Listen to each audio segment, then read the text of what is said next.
All right, welcome friends, Mr. Burrell here. We're in this unit titled Factoring Quadratics. And now we're officially getting to the lesson that's titled Factoring Quadratics. We've talked about factoring out a greatest common factor. We've talked about that. We've talked about preparing to factor. We've talked about finding two numbers that multiply to make one number and add to make another number. So what you did in that last lesson, preparing to factor, is going to be really helpful in this lesson right here. Factoring quadratics. This is the meat. This is the meat and potatoes of this unit. So by the end of this lesson, I hope that you're able to recognize that factoring a quadratic expression is basically breaking it down into its unsimplified form. And we've talked about that a little bit. I'm going to continue to talk about that in this lesson. And the big objective in this lesson, I want you to be able to write a quadratic expression in factored form. That's the big thing right here. That's what we're going to talk about. Okay, so keep those in mind as we go throughout this lesson. That's what I want you to be able to do by the end of class, or by the end of the video. So just as a side note about quadratic expressions, why do we talk about it? I mentioned earlier we're going to have Unit 9, Unit 10, Unit 11, all about different aspects about quadratic expressions, graphs, solving quadratic expressions, factoring quadratic expressions. So why? Why do we learn about this? Why do we talk about it? Well, quadratic expressions can be used to model a lot of real-world situations. For example, finding the area of a bedroom, determining the profit of a business, lots of things in athletics. If you're interested in basically anything in sports, throwing the javelin, hitting a golf ball, punting a football, shooting a basketball, hitting a baseball, all sorts of those types of situations can be modeled using a quadratic expression. Launch and landing of a rocket, slash orbit in space, throwing something off of a cliff, and lots of other applications that we will pursue later. But quadratic expressions come in really handy modeling lots of these different types of situations. Lots of the problems you've had to solve in the past have been linear problems. Something like this, where you have to solve for x. And that can be used to model a lot of situations, but not all situations. So a quadratic expression, or something like this, where the x is squared, that is a mathematical expression that can be used to model lots of these types of scenarios. So that's why we talk about it in the coming units. It's going to come in handy, and it's going to become more clear how we use what we're learning to solve real-world problems like this. So something to look forward to, something to nibble on, just a little taste. So, as a reminder, I mentioned this a little bit earlier in one of the other videos, but when I'm asking you to factor a quadratic, so when I say that quote, factor a quadratic, basically we're trying to break it down into its unsimplified form. So this right here is a quadratic expression. This right here would be that quadratic expression in factored form. Again, previously when we were in our first trimester of Math 2, we talked about multiplying two polynomials like this, either using the box method or using the rainbow method. We talked about multiplying these two expressions together to get this. Now we're going backwards. I'm going to give you this. I'm going to say factor this quadratic expression. You're going to write it like this, going from one quadratic expression to two polynomials being multiplied by each other. That's what we're doing. And again, later in the next units, in the next lessons, it'll become a little bit more clear. Why do we do this? How is it helpful? We're going to start with just this basic being able to factor these expressions. So I'm going to go through a process. I'm going to go through a bunch of steps as to our process that we're going to follow to factor every kind of quadratic you might see. So there's a bunch of different types of quadratic expressions that you'll see. This is, in this unit, this method that I'm going to talk about is going to be the same way you'll solve every single one of these expressions and factor them. So for the problems we see in this unit, this will work every single time. So we're going to start by using this quadratic expression as an example. 7x plus 2x squared plus 6. And if you have your guided notes, I would definitely recommend pulling them out and following along. If you don't have those guided notes printed off, take note of these down on a piece of paper or something. These steps will come in handy. So handy. Okay. So, first step, step number 1, we're going to write the quadratic in standard form. So remember, standard form looks like this. ax squared plus bx plus c. So the x squared first, then the x, and then the constant, or the number all by itself. So my equation, my quadratic expression was 7x plus 2x squared plus 6. So here, I've put it in standard form. That's first step. Good. Okay. Second step is factoring out the greatest common factor. That's what we talked about in lesson 9.1, finding the greatest common factor. So that's where that comes in handy. So if there is a greatest common factor, second step after putting it in standard form is to factor out that greatest common factor. Notice here, there's not one. There's not a greatest common factor, so I don't have to take out a greatest common factor. I can skip this step. Step 3, I'm going to multiply a and c together and find two numbers that multiply to get ac and add to b. That's what we talked about in 9.2, preparing to factor. That's what we talked about just previously.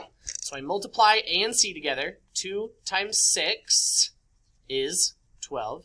And I need to find two numbers that multiply to make 12 and add to b, or 7. So I need to find factors of 12 that add up to 7.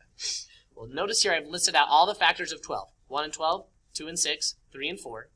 Negative 1, negative 12, negative 2, negative 6, negative 3, negative 4. All those pairs, when I multiply them together, give me 12. And then over here, I'm adding all of those numbers together to see which of those pairs gives me 7. And notice, none of them do except for 3 and 4. So that's what I did in the last lesson. I found two numbers that multiplied to make this 12 and added to make this 7. Now, everything from here on out is going to be new information, so follow along pretty closely. This is how we finish this off. So next, you're going to write the two factors like this. So earlier I had those factors like in parentheses, x plus 2 and x minus 3. So that's what we're starting to do. I'm going to write those factors like this. X plus blank over a, x plus blank over a, filling in the blanks with the two numbers you found in step 3. So notice I have x plus 3, because that was one of the numbers here, divided by 2, because that was a. X plus 3 over 2. And then x plus 4 over 2, because 4 was the other number I found here. X plus 4 over 2. Okay? X plus 3 over 2, x plus 4 over 2. Those are my two factors for now. We're going to edit these a little bit in the next step. So I'm going to write these up here. I had x plus 3 over 2 and x plus 4 over 2. So now I'm going to reduce any fractions to simplest form, because I don't really love fractions. Earlier I was multiplying things together. I multiplied a and c. Now I'm going to be undoing that a little bit. I don't like fractions very much, so I'm going to reduce any fractions to simplest form that I can. So notice here, 3 halves, that's a fraction that's already in simplest form. I can't reduce that at all. But 4 halves, 4 divided by 2 is 2. So I can rewrite that right there, instead of x plus 4 halves, as x plus 2. And if you need to convert that to, if you're uncomfortable with simplifying fractions, remember that there are tools available to you, whether in your calculator or on Desmos or something like that. But step 5 is reduce any fractions that you can. Step 6, if a remains in the denominator of any of those fractions, then bottoms up. Or in other words, transition from x plus blank over a, put that a right up in front of the x. So here I had x plus 3 over 2. I still had a number in the denominator, so I'm going to go bottoms up, put that 2 in front of the x. 2x plus 3 times x plus 2. See what I did there? 2x plus 3 times x plus 2. And then the very last step, if you removed the greatest common factor at the beginning in step 2, way back over here, if you removed the greatest common factor here, that's still part of the expression, so you'd need to put that greatest common factor back here in front. I didn't factor out a greatest common factor, so I don't need to put anything there. And that is my final answer. That is the factored version of my original quadratic. What was it? 2x squared plus 7x plus 6. This is the factored version of this expression. They're two of the same things, just one is written in standard form, one is written in factored form. But don't take my word for it. Let's see what happens. Let's multiply these two terms back together and see if I indeed get this back. So I'm going to go ahead and use the rainbow method. Boom, boom, boom. So 2x times x is 2x squared. 2x times 2 is 4x. 3 times x is 3x. 3 times 2 is 6. Notice 4 and 3, those are the two numbers that I found over here. And 6 was the number I needed them to be, or no, don't ignore 6 for a second. But notice 4 and 3, those are the numbers, the factors that I found earlier. Coincidence? No. Because then when I add these two together, when I combine my like terms, I get 2x squared plus 7x plus 6. So I did it correctly. I know I did it correctly because I could check my work at the very end by multiplying these two factors together again. No, I think this is so cool. I think this is so fun. I love this. I love seeing the structure in these expressions, seeing how they can be written in different ways, noticing patterns. That's what this is all about, noticing patterns, recognizing structure, and being able to utilize that. Okay, let's try it a step at a time with another example. And I'm going to move this screen down so you can see all my steps here. So let's try it another time with another example. We'll walk through this one together, go through every single step. So I have this expression right here, x squared plus 3x minus 10. So first step is write the quadratic in standard form, which it is, x squared plus 3x minus 10. It is written in standard form. Next step, factor out the GCF, or the greatest common factor. Notice there isn't one, so I'm just going to rewrite it like this. Next step is multiply a and c together and find two numbers that multiply to get ac and add to get b. So a is 1, b is 3, and c is negative 10. So a times c is negative 10, and b is 3. So I'm finding factors, or numbers that multiply to make negative 10, and add to make 3. So let's find some multiples of negative 10. So I have 10 and negative 1, 5 and negative 2, and then I have negative 10 and positive 1, negative 5 and positive 2. So let's add all these together, see what I get. I get 9, 3, negative 9, and negative 3. Well, there's my 3, so my factors are 5 and negative 2. Okay? So done with step 3. Now step 4, I'm going to write my factors like this. X plus 5, x plus 5 over a, which is 1. So 5 over 1, you're going to see in a minute, is just redundant. X plus 5 over a, x plus negative 2 over a, or minus 2 over a.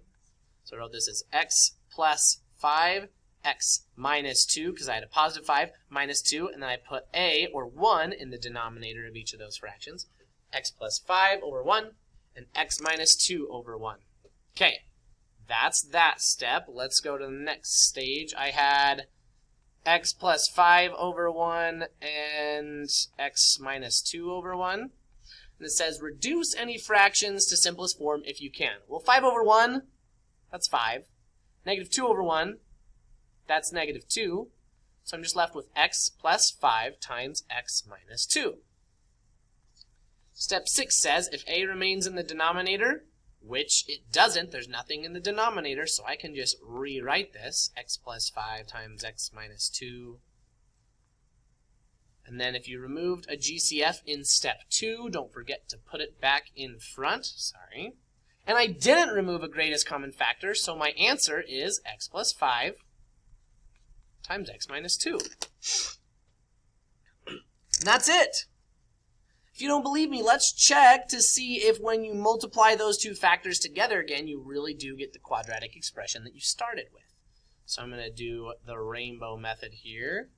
I'm going to get x squared minus 2x plus 5x minus 10. Notice here again, here were my two factors, that multiply to make negative 10 and added up to make 3.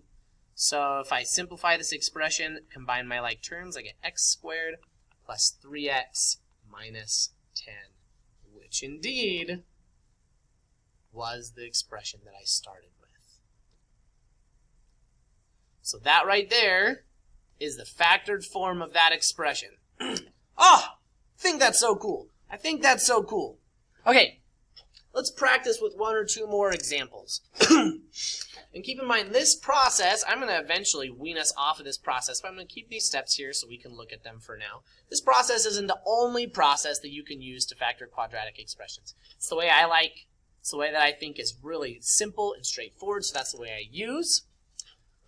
Okay, so first let's put this quadratic in standard form.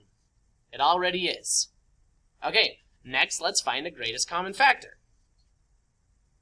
Well, there is none. If I write 3 times x, 2 times x, 2 times 2 times 2, there's nothing in common in all three of those terms, so there is no greatest common factor. Next, find two numbers that multiply to get AC and add to B. Well, here's A, B, and C. A times C, 3 times 8, is negative 24. And B is 2. So let's find the factors of negative 24 that would add to 2. So I have 24 and negative 1, 12 and negative 2, 8 and negative 3, 6 and negative 4. Then I also have negative 24 and positive 1, negative 12 and positive 2, negative 8 and positive 3, negative 6 and positive 4. Okay, now, which of these, when I add them together, will give me 2? This one right here, 6 plus a negative 4, or 6 minus 4, will give me 2. So those are my two factors, 6 and negative 4. So let's go on to our next step and write those factors in this form. X plus 6 over A, or 3, times x minus 4 over A, or 3. So I've written my factors out. That's step 4. Step 4. Step 5, I need to reduce any of those fractions that I can. Well, 6 divided by 3, that's 2. 4 divided by 3, I can't reduce that at all, so I'm going to leave it like that. So I have x plus 2 and x minus 4 over 3. Step 6, bottoms up. Transition from this step to this step. If I have an a in the denominator, it comes up in front of the x. So my factors are x plus 2 times 3x minus 4. And then step 7 says if you remove the greatest common factor in step 2, put it back in front. I didn't remove a greatest common factor at all, so my final answer is x plus 2 times 3x minus 4. Whoops. And I'll let you go ahead and multiply those back together to make sure that you get 3x squared plus 2x minus 8. Oh, so cool. Gives me the jitters just thinking about this. Okay, there's another example in your guided notes. If you have them, you can go ahead and work that one on your own. You can pause the screen if you'd like. I want to do an extra example here. We haven't done any examples yet where you actually have to take out a greatest common factor, so we're going to do that right now. Okay, so this example right here, go ahead and follow along. First, you put it in standard form. It is in standard form. Second, I need to take out a greatest common factor. Well, let's see what I have in common in all of these expressions. 13 times 2 times x, 32, 5, 6, 3, 2. So I have 6, 5, 3, 2, and 2 here. I have a 2 in common in all three of those terms, but nothing else. So I have a 2 in common, so I'm going to take a 2 out of there, and I have left x squared minus 13x minus 6 times 5 times 3 times 2. Oh, whoops, this isn't supposed to be there. 5 times 3 times 2, which is 30. So notice now, this right here is the part that I'm concerned about. This is the quadratic I am now going to factor. So step 3, find two numbers that multiply to get AC and add to B. Well, A is 1, B is negative 13, and C is negative 30. So 1 times negative 30, I'm finding factors of negative 30 to add up to negative 13. Okay, let's find factors of negative 30. I have 30 and negative 1. I have 15 and negative 2. I have 10 and negative 3. So, all right, and then I have, let's see, negative 30 and positive 1, negative 15 and positive 2, negative 10 and positive 3. Which of those pairs, and again, if you are in doubt as to finding the numbers that multiply to make negative 30, go back and watch my preparing to factor video. But you'll notice here, negative 15 plus 2, negative 15 plus 2 is indeed negative 13. So those are the two factors I'm going to use. Okay, next step, step 4. I should have been numbering my steps. This is step 3, this is step 2, this is step 1. Okay, so I'm going to write my factors like this. X minus 15 over A, which is just 1, and X plus 2 over A, which is just 1. Again, I write my factors in these spots right here. X minus 15 and positive 2 over A, which was 1. Reduce any fractions to simplest form. Well, anything divided by 1 is just that same number, so I'm left with X minus 15 times X plus 2. So step 6 would be bottoms up if I have any numbers left in the denominator, which I don't, so I can basically skip this step. So then I have X minus 15 times X plus 2, and the very last step that we haven't had to use until now is if you remove the greatest common factor in step 2, don't forget to put it back in front. So I'm going to put a 2 here. My answer is 2 times X minus 15 times X plus 2. And if you were to distribute these together again, multiply these with the rainbow method or with the box method, and then multiply by 2, you'd see, and you can check this, that you'd get this right back. So that's what I got for you. That is the factoring quadratics lesson. You will use this so much throughout the rest of this unit. You'll use it a lot in Math 3. If you go into anything, engineering, if you go into anything in the physics department of the career force, you will use this knowledge. And we're going to use it a lot, so get familiar with it. Hopefully now you're able to recognize that factoring a quadratic is really just writing in unsimplified form, writing it from its quadratic form into its factored form. And then big one, I hope that you're more comfortable now writing a quadratic expression in factored form. Some of those things I kind of whizzed through, so if you need to go back and watch sections of this, please do. I hope that was helpful, and I hope that you enjoyed it as much as I did.